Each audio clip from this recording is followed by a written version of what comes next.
this was way, way, way before the commercialization of the internet, so I didn't know what form the business models would take, but I knew that there was tremendous potential, and I knew that if you built an audience, that ultimately the business models would follow. But there were no banner ads. There was nothing. Yeah. But I thought, let's build an audience and go from there. Now that sounds a lot like Mark Zuckerberg, or maybe he got that from you.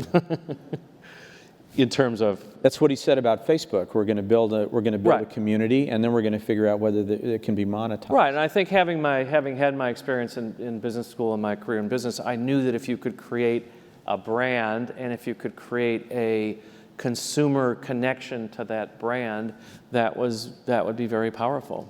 Now, it didn't start out as GeoCities, did it? Was that? Started out as an ISP. I called the unfortunate name Beverly Hills Internet. I was living in Beverly Hills, and I thought, well, that's catchy. Sounds pretty, pretty up there. It's, so we had a number of early web hosting clients, and that's how we cut our teeth in terms of learning the actual fundamentals and the technology was bringing on a number of clients with very early web hosting services.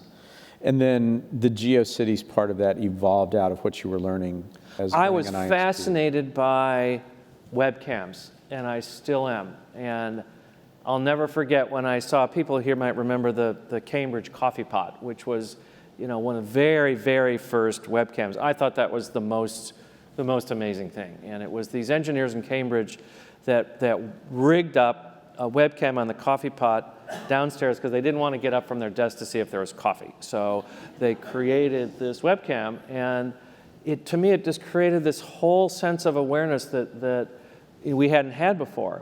And so I thought, we're doing this web hosting and it's okay, but I'm really, really fascinated by these webcams. And so I had a friend that had an office, a graphic design office at the corner of Hollywood and Vine.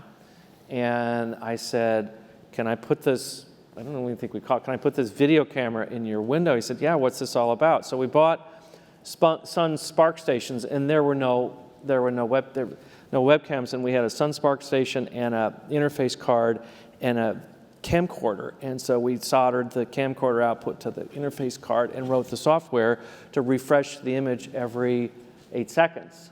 And it became this, there wasn't that much going on at the time. It became this big hit that there's this, you could go to this, first of all, you could see Hollywood and Vine on the web live every 8 seconds, and then you could go and sit on the bench and wave to your friends. And then when we got a office in Beverly Hills, we had this kind of angled version of Wilshire Boulevard and did our second webcam there. And these generated a lot of traffic because they were very, very new at the time. And that was what led to the initial burst of traffic.